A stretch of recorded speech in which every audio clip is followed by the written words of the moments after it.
makes me so proud. In fact, I was looking for some Ugandan attire. I could not find. We have in different, but we don't have a general, that this is a cultural attire.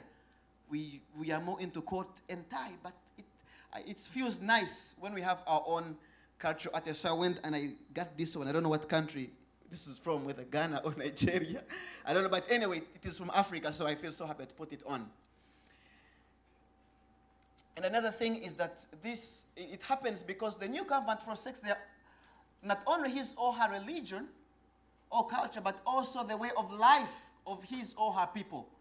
It is through a clear understanding of contextualization that one understands that a new believer can be a follower of Christ without leaving his or her culture. Contextualization, when done properly, brings about transformation in a particular community, and we see in Acts chapter 15, when people are required to become Jews before they can become Christian. But a clear understanding, we saw that even Gentiles could become Christians even when they are still Gentiles. And I see contextualization in action here in Acts chapter 15, just being guided by the principles of the Bible. When reaching out to people of different culture, it is very important, first of all, to appeal to the heart. This is easily done through adapting to their way of life. When one adapts to the culture he or she is trying to reach, love and trust is created in the process. Furthermore, people's hearts are then open to receive the gospel.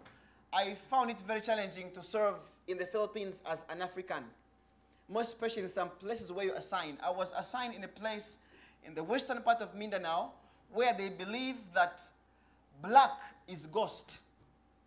They had they call them AATA in their language. These are black, big giant. And this is the place where God sent me to serve as a missionary. And sometimes I thought, I think God also has a sense of humor. So I stayed there, and it was not easy, seeing people laugh at you, people, kids scared of you. In fact, some of my fellow missionaries they had to go back. They could not take it. But then, as a missionary, you have to find a way of,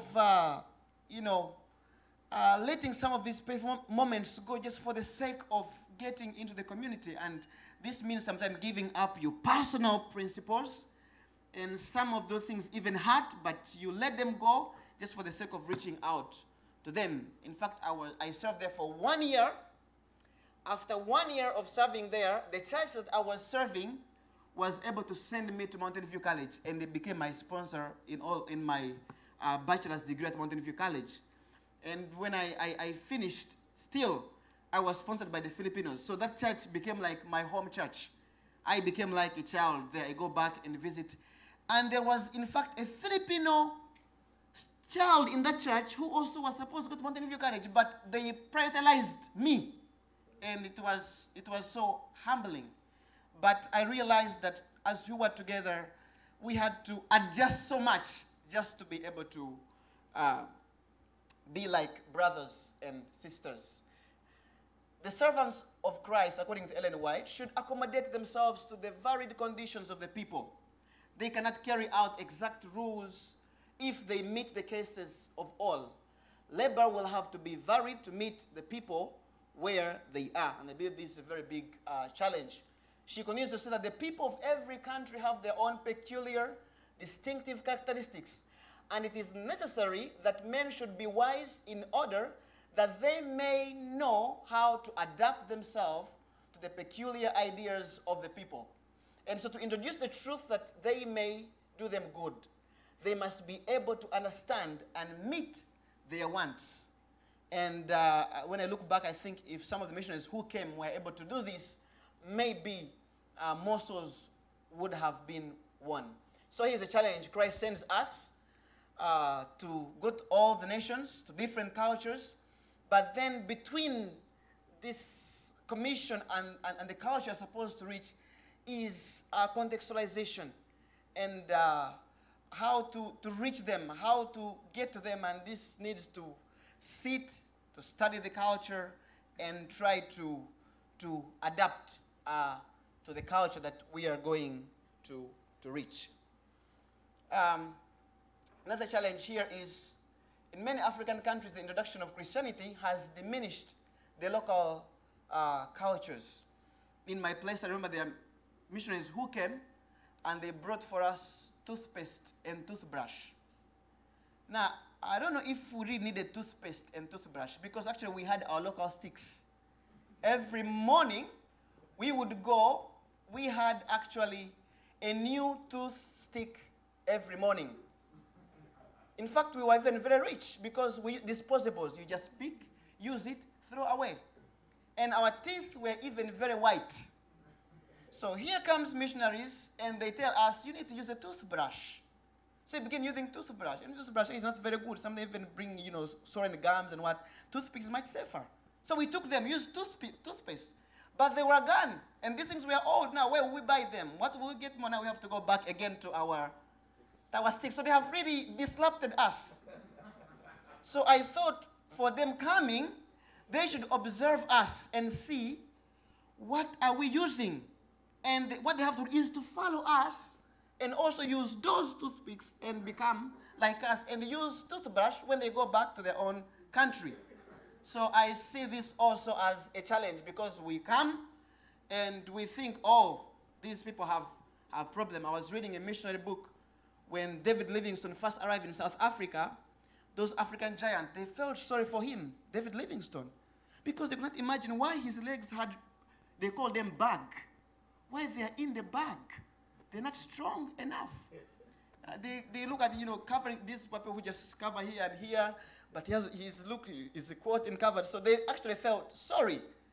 But later on today, we see those who have shoes as those who are better off. But I was amazed. We had here a guy from Germany. I forgot his name. He's just graduated. He uses feet. Have you seen him? Huh? Yes, David. He loves to use his feet.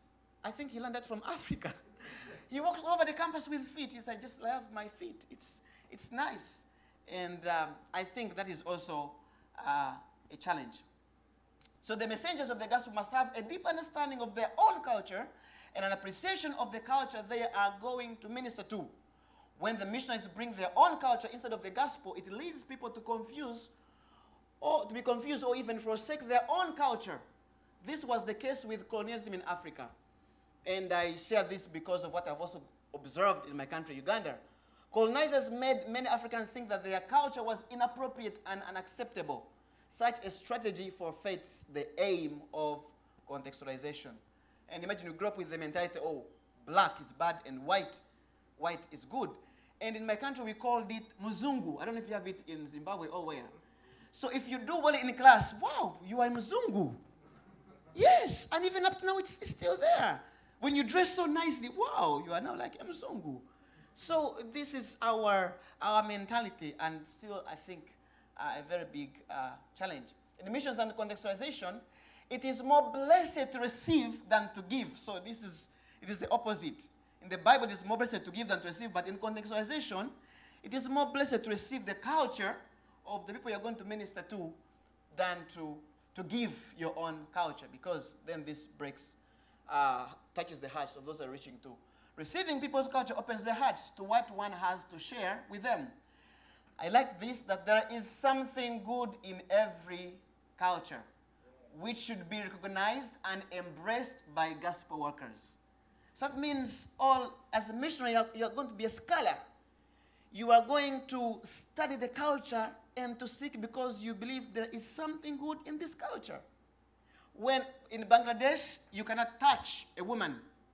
But when I came here at IAS, when women greet you, some women, they will hug you and kiss you, which is not acceptable actually in, I don't know, other places, but in Uganda, if your wife will see another woman kissing you, that might become a problem. But here, it is normal to them. It is an expression of love. And it is something good. There was one Indonesian man, he invited me to work in his church in Indonesia. He liked specifically Africans. Number one, because he associated Africans with singing. And he associated Africans with dynamic preaching. So in his English church, he only looked specifically for Africans. So he landed on me. And of course, when he saw me, he thought I was a good musician. And he asked me, do you know how to sing? Of course, I replied, yes. I didn't, because he didn't ask me a special song or in the congregation. I was good in singing in the congregation. So I went there, and he was so happy to have me, and he was so delighted. And he told me, I'm so happy to have you. You're going to sing a special song this coming Sabbath. And I knew I was not good in singing special song, and I thought I might lose my job now because he was excited. He loved music. He had so many collection of African singers and, gospel singers, and here I stand at the pulpit to sing. And I was with my friends, and we got hold of our microphones. I was praying so hard, God to bring a miracle in my voice. But when he began singing, praise the Lord, because my microphone was not working. And the Lord is good. He knows how to help his servants. So my voice could not come out so loud. But he came to the front, and he listened. And after singing, he never asked me to sing again. But I never also lost my job. But I admire him that he has something that he has seen, and he likes that specifically.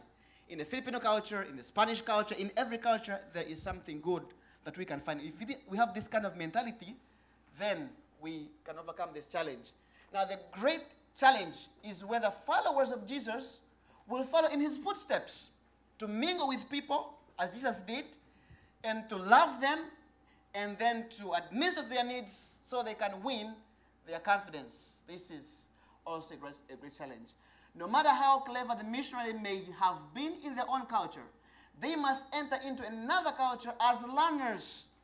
They should eject the sense of superiority or thinking they have greater knowledge. And the way forward, let every gospel keep in mind that culture is a gift from God. It is beautiful, it is wonderful. The gospel transcends culture, and God gives it to us to purify the culture. And then the Bible must be the foundation for missions, not human ideas and strategy. In presenting the gospel, care should be taken not to bring personal culture coated with the truth. God loves and cares for all people despite of their culture. The greatest need of all people, regardless of what culture they belong in this century, is the gospel. And we must bring to them the pure gospel of Jesus Christ. So in conclusion, we have looked at contextualization. I think it's very challenging, despite of the many materials given, still putting it into practice. Even some of those who have authored the books even also have hard time applying it. But we have a great model, Jesus Christ, that we can follow in order to really overcome this challenge. And I like this text. I'm crucified with Christ. Nevertheless, I live, yet not I, but Christ lives in me. And if Christ lives in me, then it will become easier for me to apply contextualization and to reach out to people no matter what culture they come from. Asante sana. Thank you so much, Pastor Dan, for that presentation. We have room for 2 or 3 questions to interact with the speaker on some aspects.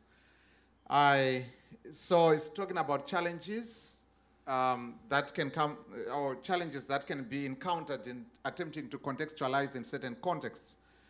And he also mentioned something that really I like. The gospel brings purification to whatever culture it is brought into contact with. I remember reading a book by Beatrice Short-Neal. It's called The Ruler and the Rebel. Very simple book, but written in an African context, like a story, but it presents the fundamental beliefs, but in a story, in an African setting. I've always thought to myself, this book should be turned into a movie. I think it's beautiful. Thank you for that one. The purification that the gospel brings. Any question? Any input, suggestion, multiplication, division that would want to share with Pastor Dan or the audience here? Any interaction? Okay. I thank you so much. You have been a wonderful audience to this presentation. Put your hands together for yourselves. Wonderful. Thank you so much, Pastor Dan. We really appreciate. So we are straight away getting into our next presentation. We have 3 presentations this evening. So this is the first part. There's one and there's one more. and the evening will be done. So we're now inviting the next set of presenters.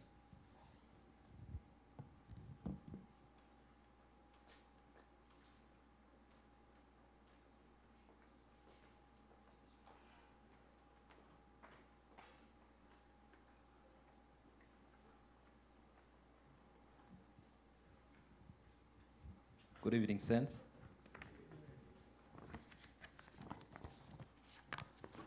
On the program here, the name is John Appiah. So I'm not sure it's John Appiah. Okay. All right.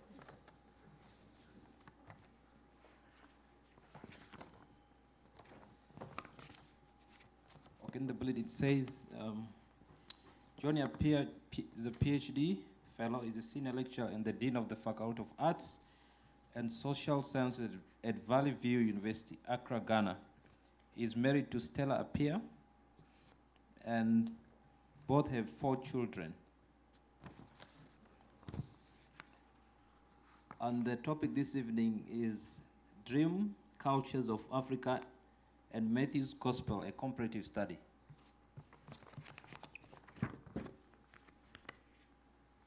Welcome, Pastor Isaac. The reads on his behalf. Thank you, Brother Jonetti. I am from Fiji, but I'm reading Dr. Appiah's paper, who is from Ghana, as you see. And it would be 11:30, 10:30 in the morning in Ghana right now. I'm not sure whether he's following, but he has written a paper that I've been asked to read. Yeah, that's the title of his presentation, of his paper. Comparative Study of the Dream Cultures of Matthew's Gospel in Africa and Africa. I found that very interesting, the topic. And because I come from a culture that is not too far away from African cultures. African culture and dreams are very important as far as people are concerned. It is the outline that he has, the role of dreams in the Greco-Roman culture, the dream culture of Matthew's Gospel, the dream culture of Africa, comparison of the dream cultures of Matthew's Gospel in Africa. He makes an analysis, he draws implications, and then summary, conclusion, and recommendations at the very end. Matthew's Gospel assumes that God communicates through dreams in the first century Judaism, and he has selected some passages there that is going to be discussed. And developing the African dream theory, Augustine Noé examines the concept of dreaming from an African perspective. He explains that Africans generally revere dreams as from the divine. This article compares attitudes towards dreams in Matthew's Gospel and in African cultures. This paper discusses 5 pericopes in Matthew's Gospel, and those are the selected passages, which record God as using dreams to communicate with humanity, and the respective attitudes of the dream selves and the triangulated others. The main objective was to investigate whether attitudes towards dreams in African cultures reflect those of Matthew's Gospel. The article proceeds to suggest some implications for ministry in contemporary African cultures.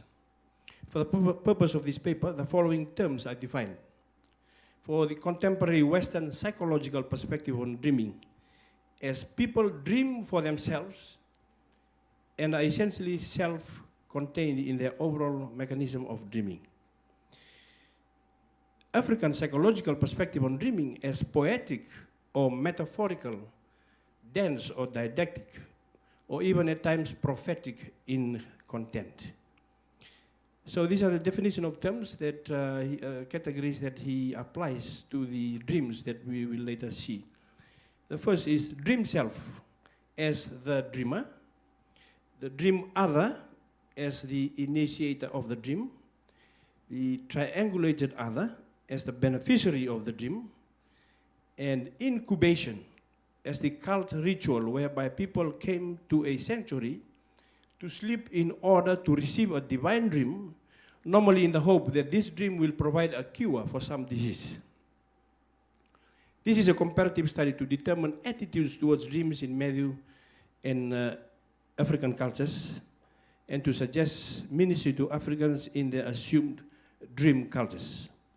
Social cultural context of the dream culture of Matthew's Gospel. This section concentrates on the roles dreams played among the Greeks, Romans, and the Jews in that world.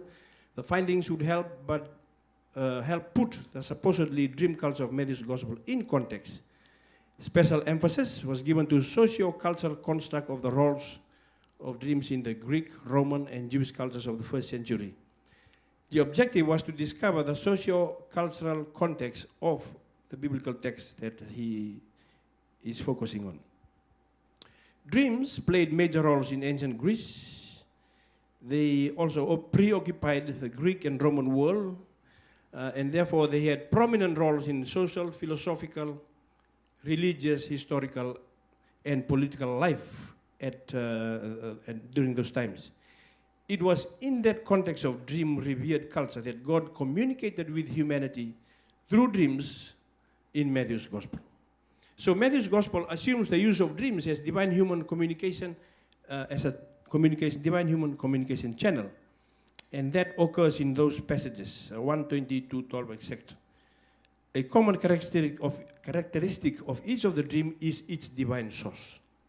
Now, in 120, an angel of the Lord allays Joseph's fears that Mary's infidelity and assures Joseph that Mary's pregnancy is from of the Holy Spirit.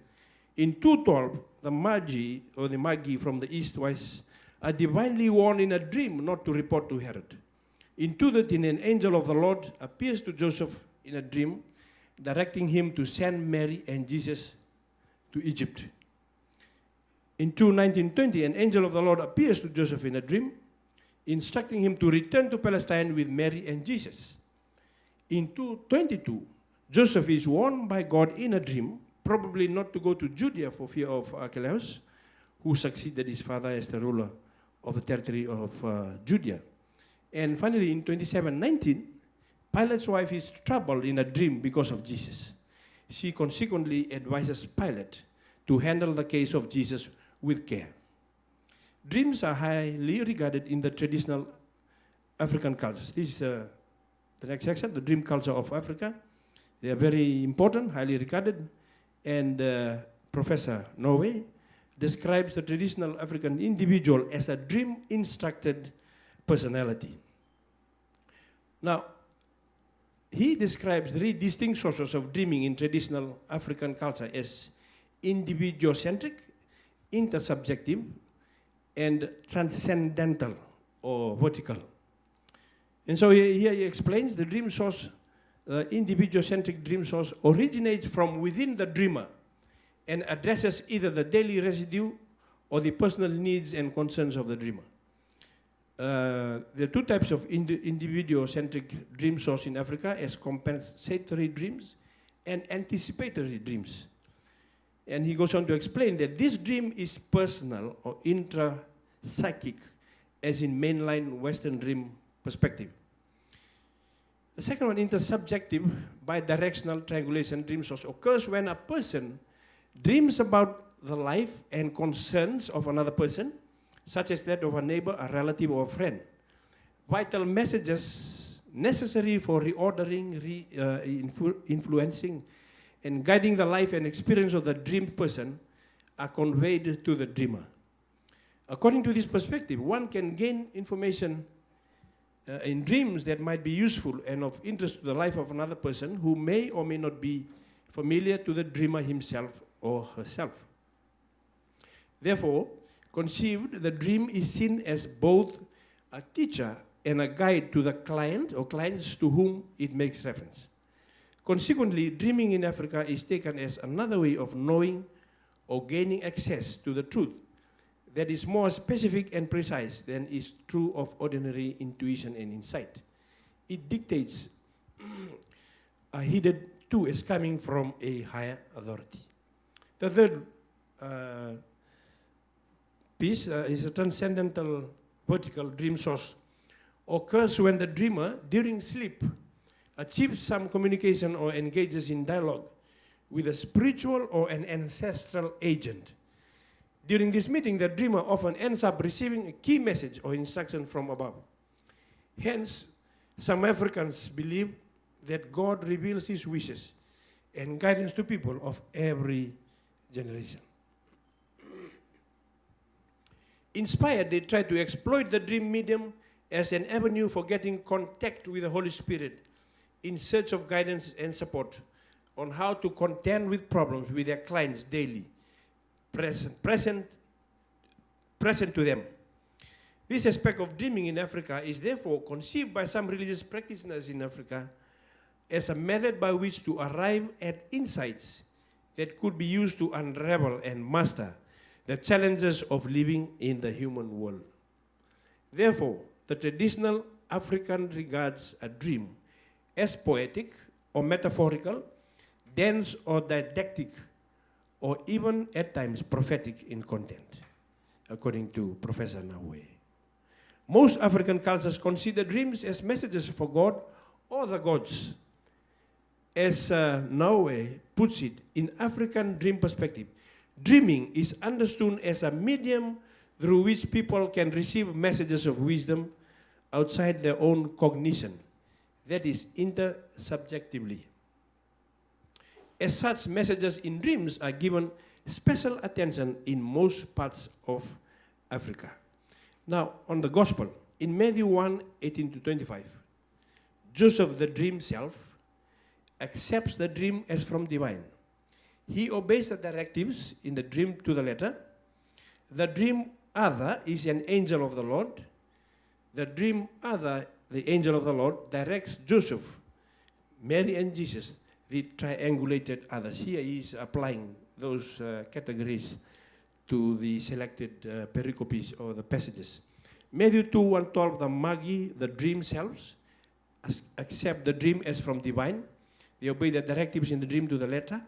The dream other is an angel of the Lord. The dream other, anonymous but assumed to be the Lord, warns the Magi not to report to Herod. Thus the dream selves, the Magi, follow the directive in the dream. In the next passage, 13-15, Joseph, the dream self, accepts the dream from the divine, obeys the directives in the dream to the letter. The dream other is an angel of the Lord.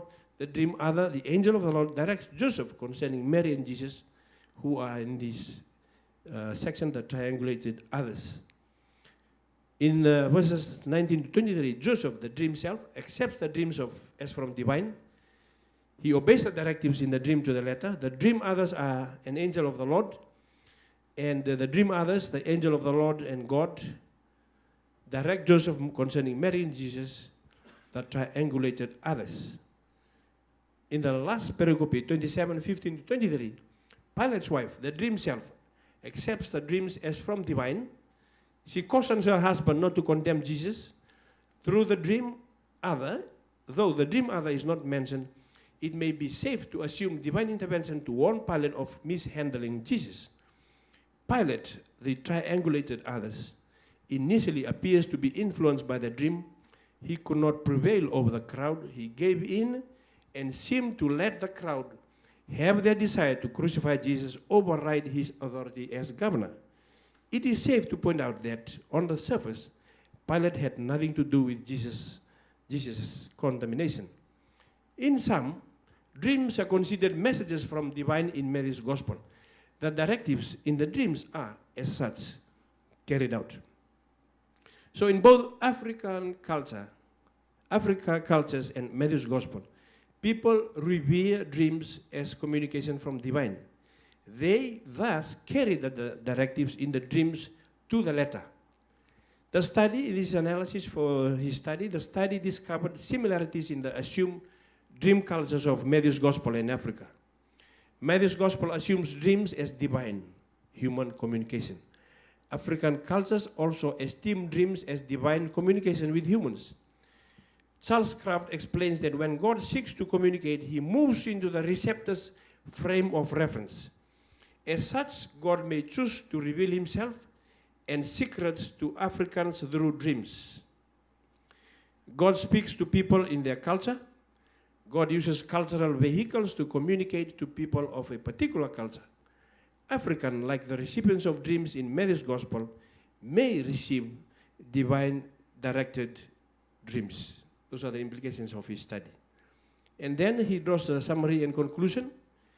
The employed a comparative study to determine the attitudes toward dreams in Matthew and African cultures, and to suggest ministry to Africans in their assumed dream cultures.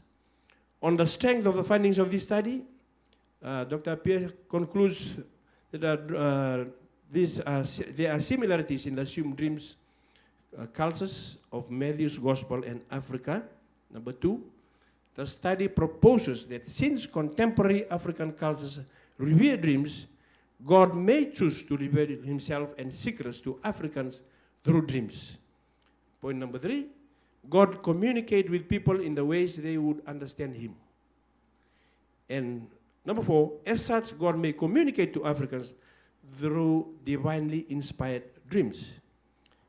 Number 5, ministry to Africans ought to recognize the assumed dream cultures in Africa and innovative ways to deal with them. Thus, Matthew's dream culture may be a model for ministry to Africans. And finally, recommendations. On the strength of this paper, the author is making the following recommendations. First, the church in Africa should recognize the dream culture of Africans and the implications thereof. Second, the church should educate members that God may choose to communicate to them through dreams. Third, the church should train her clergy to minister to Africans in their dream cultures. And finally, the church in Africa should equip her leadership with requisite training in dream interpretation. Thank you, by Dr. John Appiah.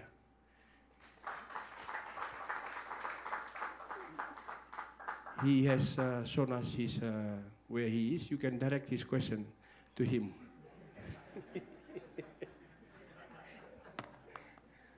Thank you very much.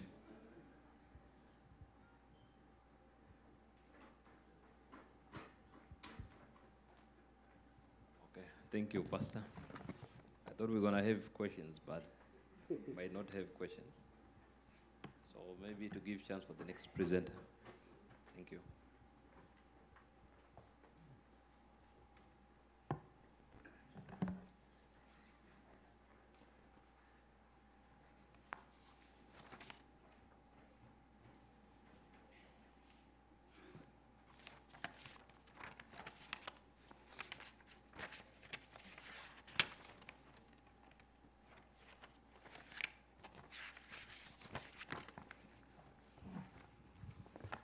Okay, now we have come to the last presentation for this day. Our next presenter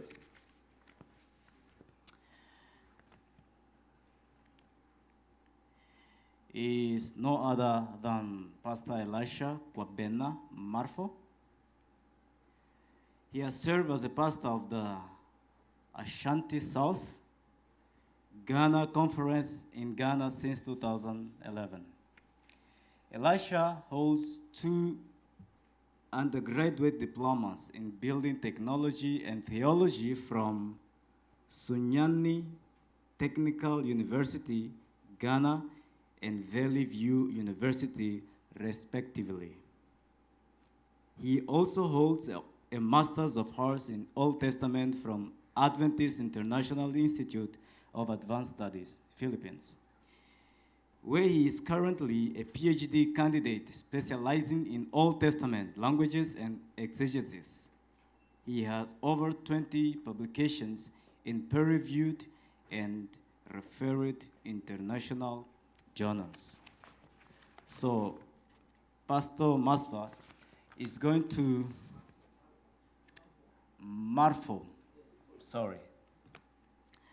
Pastor Marfo is going to speak through us on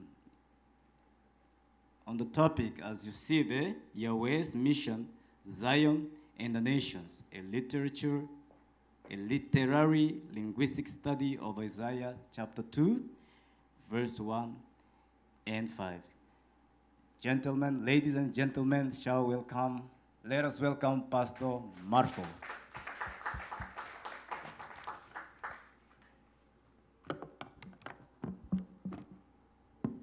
Okay, thank you very much for the introduction. I speak like Moses in the Old Testament, so I don't speak for too long, and don't count my M and the A because it has been part of me for a while now. And I'm presenting on Yahweh's mission, Zion and the nations, a literary and linguistic study of Isaiah 2:1-5.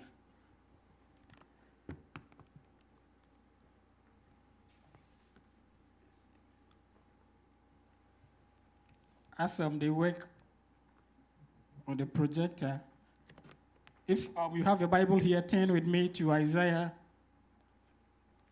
chapter 2, reading from verse 1-5. Because we don't have much time, I will just be presenting my findings from the exegesis that I've done. And that is what Dr. Donko indicated as the macro hermeneutics. So I'm not descending down. I'm just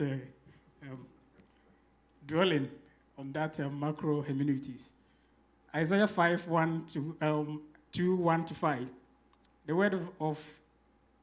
word that Isaiah, the son of Amos, saw concerning Judah and Jerusalem.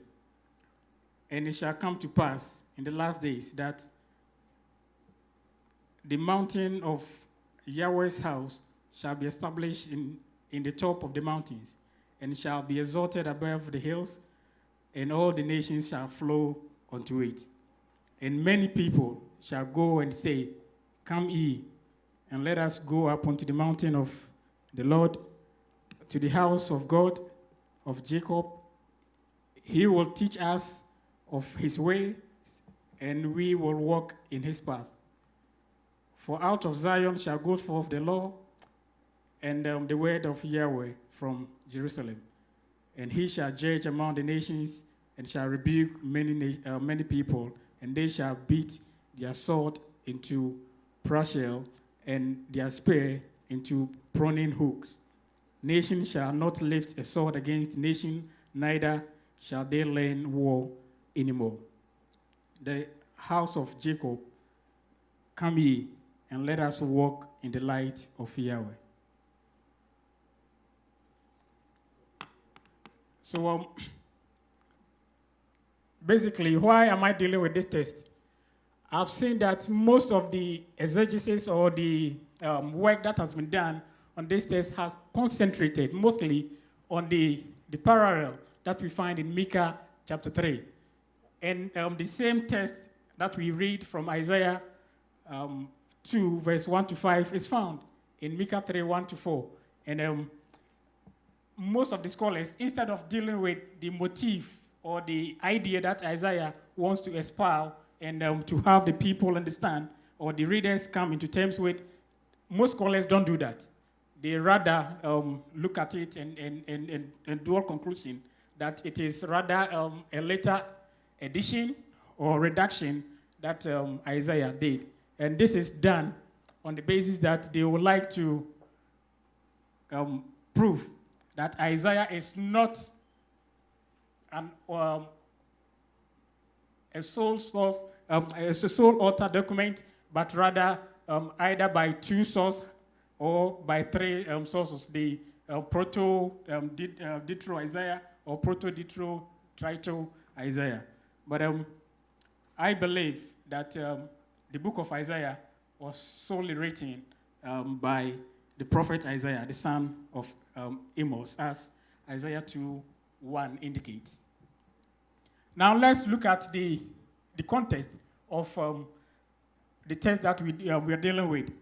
We see that in to understand Isaiah 2:1-5, there's the need to also look at Isaiah 1-12, so that we get the broader picture of what Isaiah wants to espouse or wants the reader to come into terms with.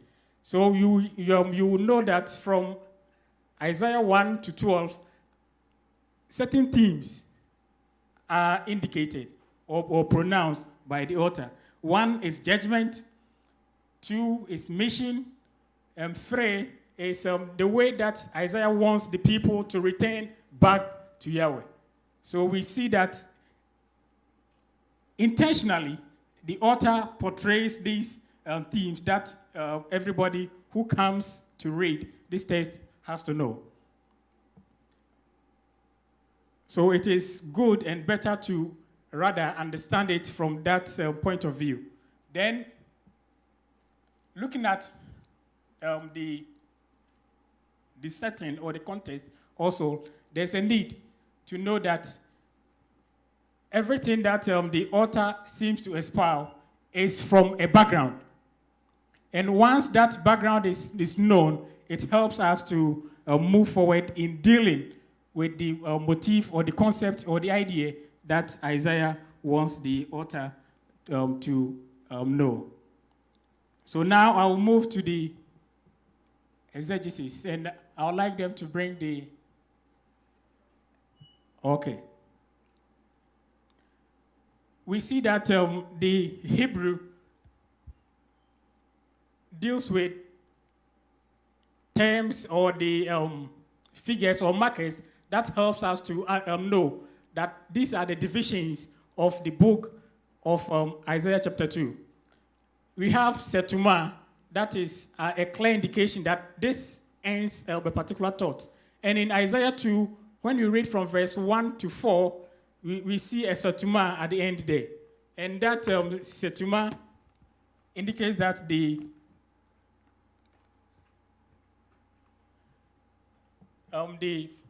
first pericope is ending in verse 4. Then the second pericope starts from verse 5 to verse 11. Then the third one from verse 12 to 22. But the text that I'm dealing with starts from verse 1 to 5. So why is verse 5, which belongs to the second pericope, being analyzed as part of the paper that, or the exegesis that I'm dealing with? One, because I see that there are verbal markers and expressions that runs through from verse 1 to 5 and also help us to know that there's a link between verse 5 and verse 1 to 4. And these are the some of the terms, laku, or the verb to come, or let us walk, or from the root halak, which is to go or to come. Then also, thematically, we see that the house of Jacob is also linked to the phrase, the house of God of Jacob, in verse 3. So the house of Jacob in verse 5 is also indicated in verse 3 as well. Then the name of Yahweh is also used or attested in verse 2, verse 3, and verse 5. So we can say that verse 5 ends the first section of Isaiah 2, then starts the second pericope of Isaiah 2.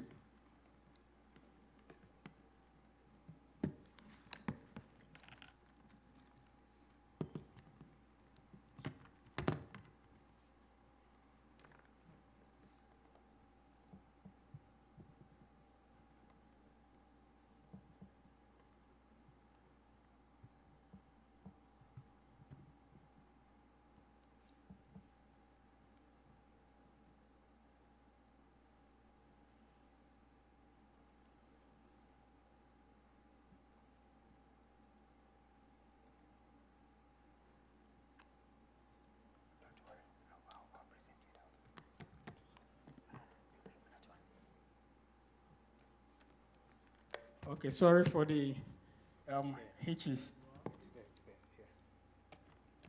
Good. So that's a cohesion of the pericope of verse 1 to 5 is achieved through the employment of the collocation of key terms and expression and repetition of words and the boundary markers that we find in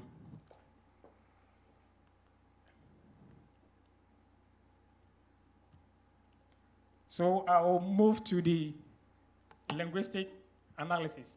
And I'll first of all deal with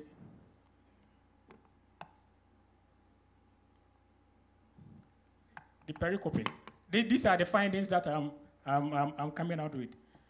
I saw that from my exegesis, I came to the finding that we have 6 Wikatal forms or clauses, then S-Ictol 3, and Weitol 2, then Escatal 1, then imperative also 2, then vocative also 1.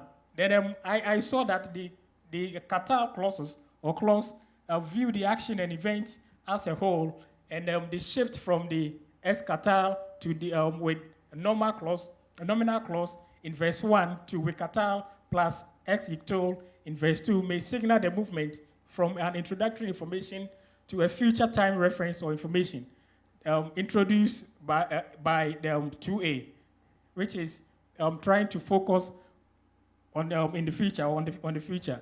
And the word that is used, and it will come about in the last days, being activated here. Then also, the Wikatal expression that also tries or help us to indicate the sequence of the future events also brings in the element that we need to understand from what Isaiah is trying to portray in terms of what he wants us to know with regard to the motif of mission. Then similarly, the Wikatal is the basic tense for giving an order or instruction. So a chain of coordinated Wikatal expressions expressing a series of order or instruction is indicated in 2a, 2c, 3a, 4a, 4b, and 4c. The chain is interrupted by a simple clause to describe a detail within the discourse that Yahweh's mountain could be established above the hills.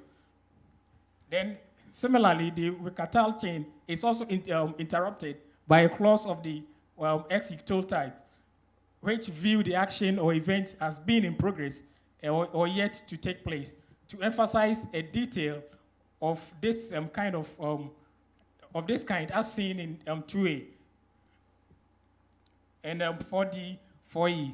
So the Ex-Ictol form is to express whatever precedes the verb, specifying the establishment of the mountain of the house of Yahweh as the chief of the mountains in 2a. The nations not lifting up their sword against other nations in 4d, and in 4e also nations learning not to engage in war after Israel had given a missional instruction on God's law and ways.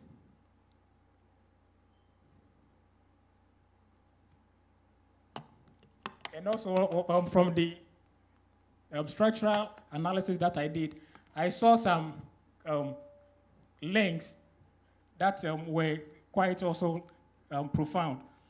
In verse 2 and 3, I saw that the mountain of the house of Yahweh is equated to the house of God of Jacob.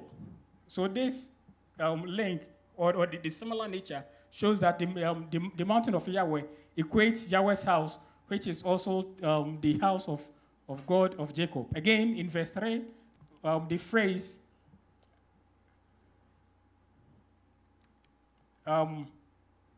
we see that the law of Zion, that's the law of Zion from Zion, equates God's word from his place that he called to be his actual place of worship, Jerusalem. Also, Zion and Jerusalem is set in parallel. Then we see that the law will go forth from Zion, and the word of Yahweh from Jerusalem also equates the law and the word which will come from Zion and the mountain of Jerusalem. And interestingly, we see that there's a semantic framing between 1C and 5A, which the prophet employs to show a cohesion of the text that we are dealing with, and also to inform the reader that both Judah and Zion is semantically linked or related to the house of Jacob. On the other hand, also, it may be noticed or noted that the repetition of Yahweh in the passage evidence that the theme is also focused mainly on Yahweh and his word and the light that he brings to Israel and the nation that comes to Israel or to Jerusalem. It seems the font is too small, but the semantics of the keywords that I did, I will just indicate the meanings so that I don't spend much time here. The first one is that which will come after, aharet, which the phrase should be understood as referring to the future. That is a future period different from the oldest time. Also, the context, that is Isaiah 2:1, Isaiah 1-12. Isaiah speaks of future events of judgment and salvation to Israel. Within that setting, the future situation is pictured through Yahweh's vision. It is not eschatological in the narrow sense of referring to the end, since there also remain a clear progress, which the present world of Israel, Zion, and the temple, and also the nation seeks to advance. And also the emphasis on the days to come, or the last days, is on the end of the days Isaiah is writing, and he is also presently experiencing. So the main tenor of the view is that Yahweh's future mission, endeavor to the nation through Israel, is to come through Israel. And also Jerusalem is to be the center of mission and the future situation where the nations will come and experience not through war, but peaceful entry into Israel for missional instruction. And in verse 3, we see that the nations themselves come to Zion, and not Israel going to the nations to engage them in that sense. That's through mission, Yahweh's law or instruction and the future points in time are linked in the text.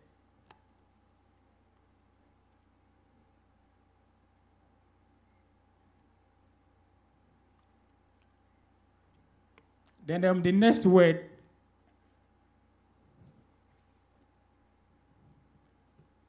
is the root cone. That's to stream or to go. Then I saw that the introduction of the term is to emphasize the pilgrimage that the nations will stream into Israel. And it is to establish that Zion will be a hub of God's instructional mission to the nations through instruction and teaching of his law and word.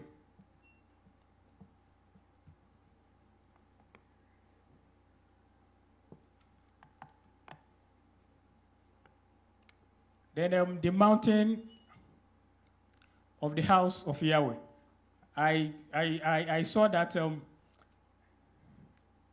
the mountain of the house of Yahweh in verse 3 is explicitly defined as the mountain of Yahweh, an expression which is not attested in the other books of the prophets, but except as I earlier on indicated in the book of Micah, where this is also indicated. But in all its reference, as we find in Psalm, the house of the mountain of the house of Yahweh refers to the Jerusalem temple, within which God resides as God of all Israel. Also within the context of Psalm, the mountain or the house of Yahweh highlights Yahweh's safeguard or the safeguard of Israel from their enemy. Therefore, the house of Yahweh or the mountain of the house of Yahweh being used here in Isaiah 2:3, the emphasis is reversal, where the nations who are presumed as enemy rather come for instruction and teaching in a peaceful way.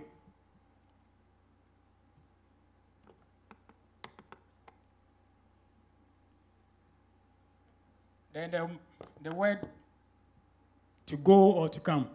And within the setting or the context of Isaiah 2:1-5, going or walking or coming is with an missional intention. The intention of the nations going is purposely for mission. And Isaiah 2 verse 3 and verse 5 show that to go or from the root halak is to emphasize the mission motif of the book, where the nation move to Zion. Such movement for mission indicates that halak carries the notion of God's sovereign power and transcendence and his love and gracious presence among the nations that swim or come into Jerusalem.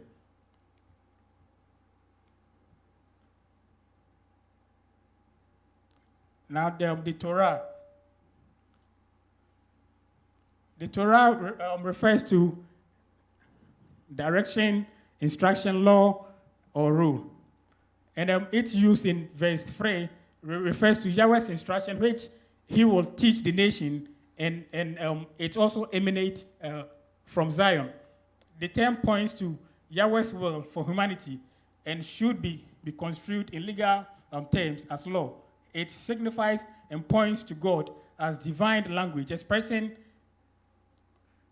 his teaching that the nations will come to enjoy. Thus, from Zion goes forth Yahweh's instruction and teaching, which brings peace and justice to all humanity. And as Francis Laddy has indicated, God teaches, and what he teaches is Torah. The reign of Torah is the effect of judgment, which is in some degree equivalent to God's teaching, and which results in the cessation of violence. Because when the nations are coming, they are not coming to fight or to come into battle with Israel, but rather to come and sit at the feet and get instruction on what God wants them to know about his Torah.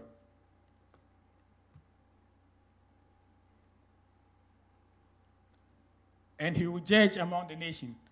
The clause is an undercurrent way, in an undercurrent way, portrays Yahweh as the king of all the universe, but profoundly shows the quest of the nation to have Yahweh as their judge. He will settle the differences and issues concerning the people of the nations.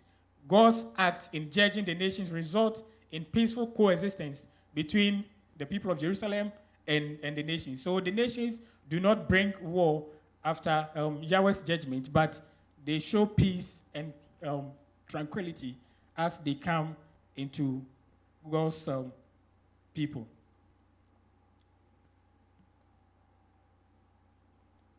The house of Jacob. And its use here refers to the entire house of Israel. That's the descendants of Jacob as well. And they are the ones that are to instruct the nations that come into Jerusalem.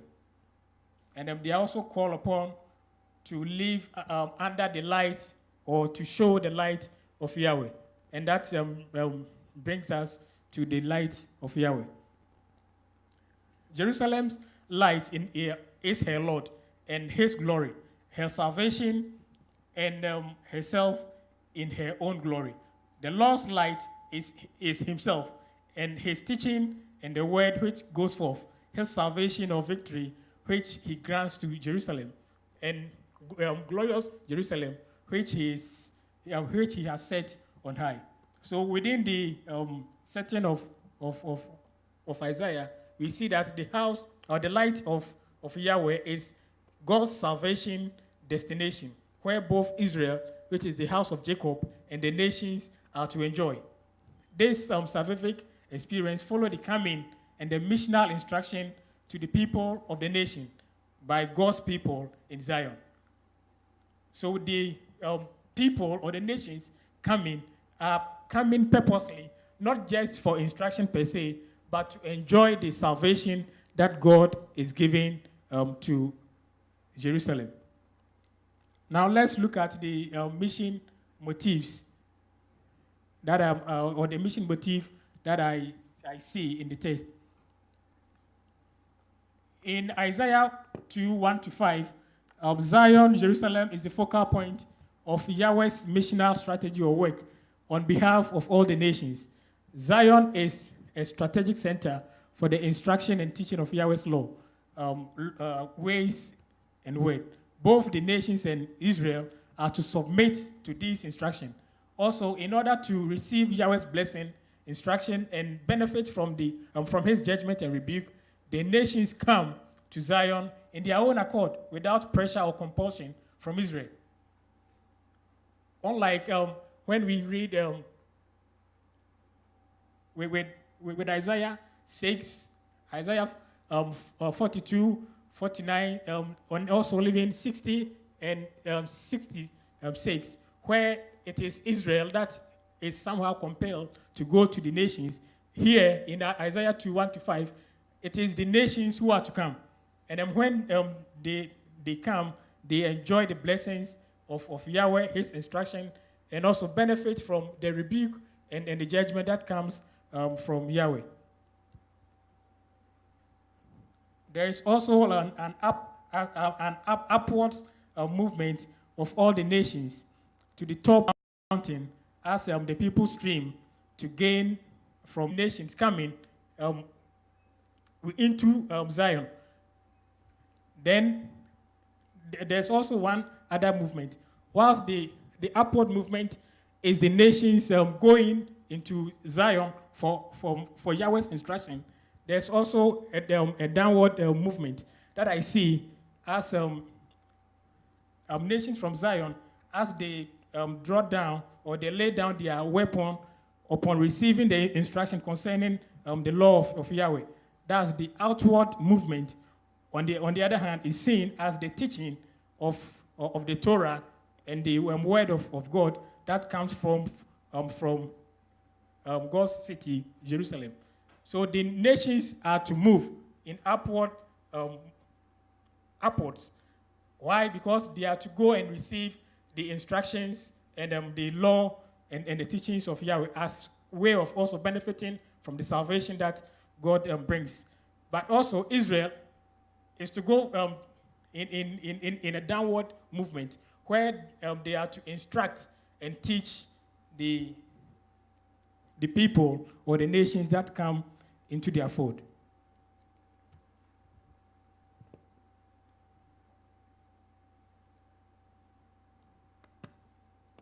So we see that Israel has a duty to perform. They has a mission towards the nations that come into their fold. And Israel's function is intermediary in the divine instruction to the nation.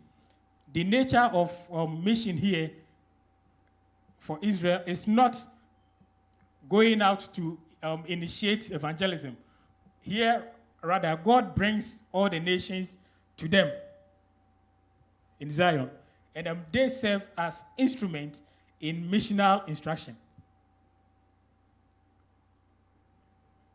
So the focal point here is Israel serving as the instruction or the medium through which Yahweh used to instruct the the nations that comes to them. So Israel's mission in Isaiah 2:1-5 is directed not to a particular group of people, but rather all nations.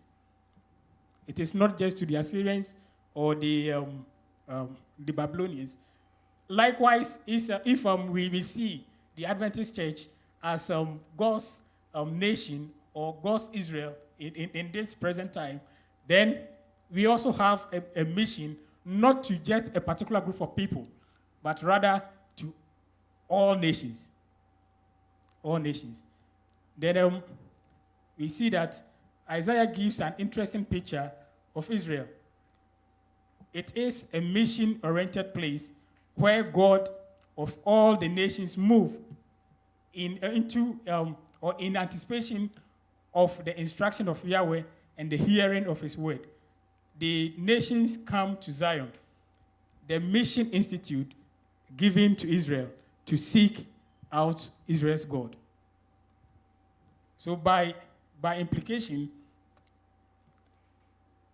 all those or the people that come into our fold, we have a duty to perform by reaching out to them on the instructions of God, the law of God, and also to present the salvation that comes through God and his son, Jesus Christ.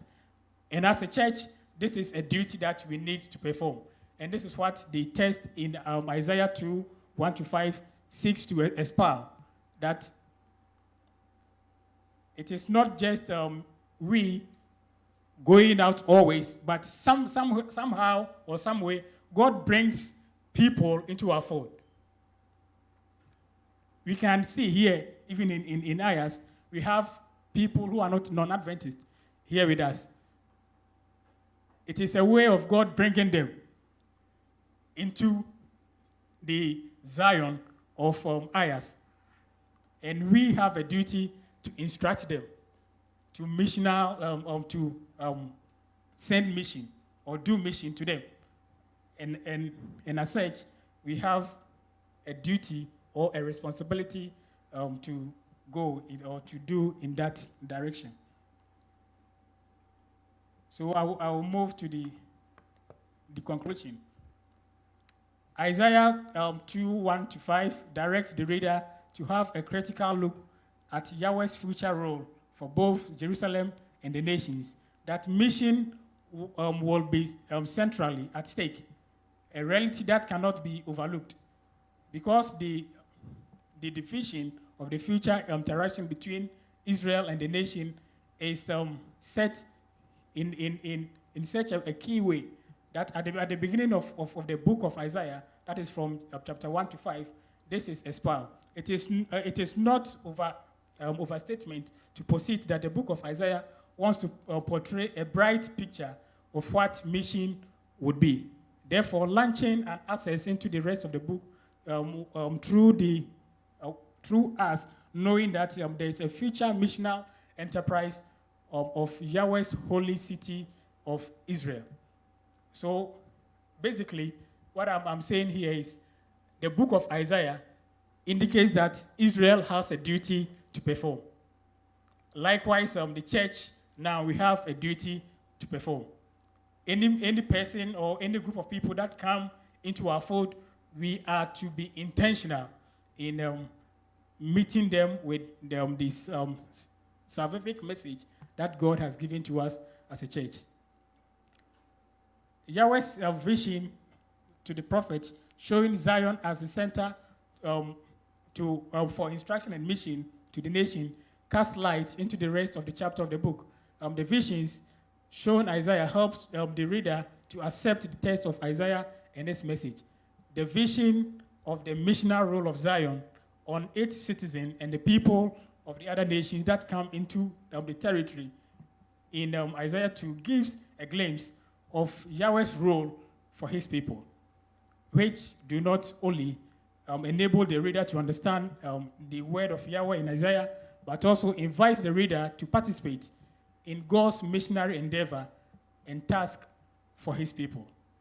So you and I, we have a duty to perform, and it is mission. He has called us as mission-oriented people as a church, And those that come to us, as Isaiah 1-5 indicates, we are to be intentional in reaching them with the law of God and this salvific message that he has given us as a church. Thank you very much for your rapt attention.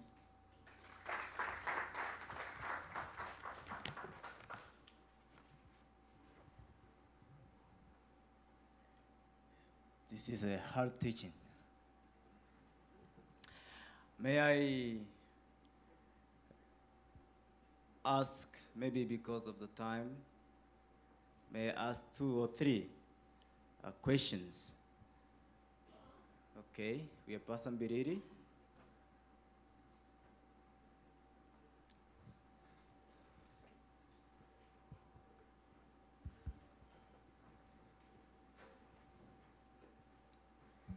Thank you so much, Pastor Elisha, for that wonderful expose. Now, I think 2 questions. My 2 questions are, first of all, is there any clue in the context of this pericope that could help us with a historical context in which we can situate? And I think you mentioned something to that. Maybe you need to refresh my mind. What the historical context we are working with is. Of course, it really gets my attention when it talks about the nations and the laying down of weapons of war and so on. I think this is not just something that would just be in general. If we are to consider Judah's abrasive interactions with like the Arameans, then the Assyrians, and the Babylonians. So what historical context, considering that Isaiah probably had a very long ministry over many years, what historical context exactly is informing our interpretation and understanding? So that's number 1. And number 2, what genre category are we ascribing this pericope to? What genre category are we ascribing it to? And my question is coming from the fact that when you look at particularly the major prophets, one of the distinct features with the major prophets are nation oracles, in which God addresses Damascus, he addresses different kind of nations, but at the end of the day, all those addresses are not targeted at all those nations. Their primary target is always Judah or Israel. So it's an indirect address. So coming from that perspective, I would be tempted to think in terms of nation oracle context genre. I could be completely wrong, but I would be. If that were the case, suppose, then maybe the primary issue that would be there, that perhaps one could read out of this pericope, may not be a missiological one, but God dealing with existential threats that confront Judah. And they have a problem with wars and these big nations. And God addresses them and shows a future that is going to be different, which reassures them in the present. Because unless there's something in the pericope that is also showing us a condition within Judah, which is precipitating the coming in of the nations, or they're just surprised to see all these nations flowing or streaming to Jerusalem or to the mountain of God. So these are some of the things that are, swelling through my mind. Yes.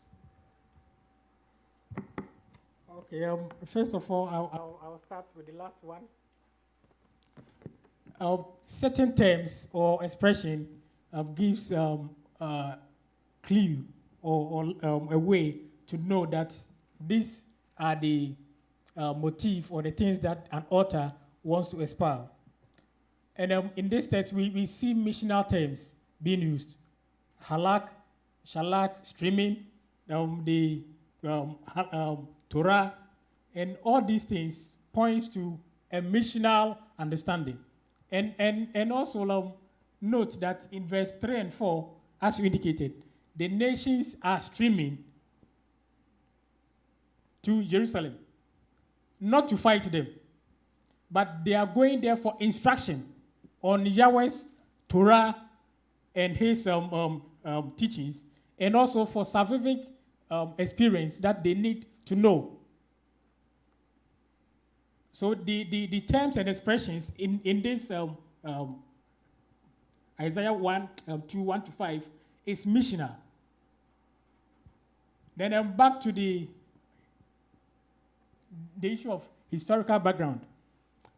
What I see is Isaiah is writing within the latter part of the 8th century into the early part of the 7th century.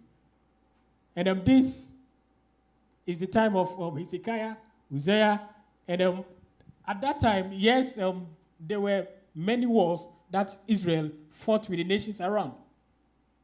And that probably might have also helped the author in noticing or in indicating that these nations are not coming for war.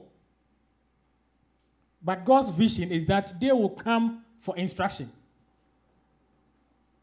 So it is to disabuse their mind of when always the nations are coming, they are always coming to fight them.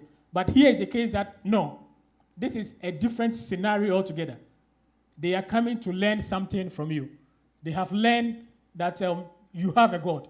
And this is the time to instruct them on the Torah. So by application, also, people see the Adventist church and they come, probably through music or through the drills of the AY, the Pathfinder Adventist Youth. What do we do to them? They come purposely on this way, but we are to be intentional in also going with them with the salvific message of God. So, what genre category are we ascribing? This one I see as more of prose than poetry.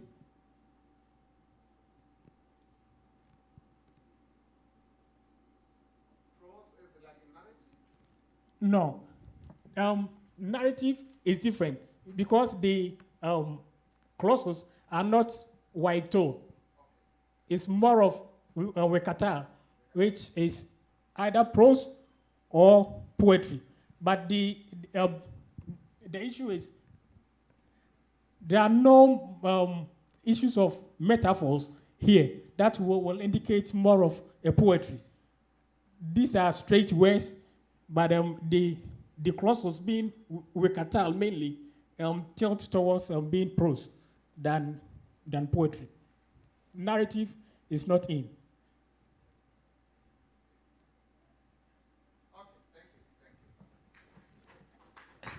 And see, I'm saying this because there's difference between narrative and prose.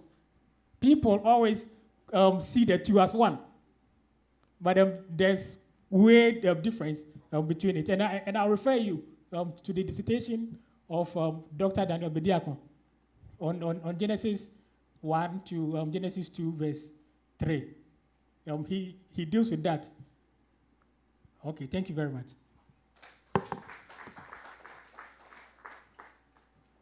Okay, I was supposed to ask you to put your hands together. You have done it already. So, God bless you.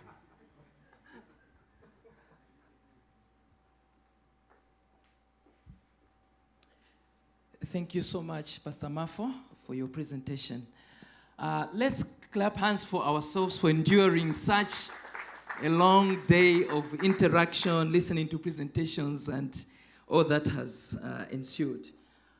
In a very special way, let us be reminded that tomorrow we should put on our forum t-shirts.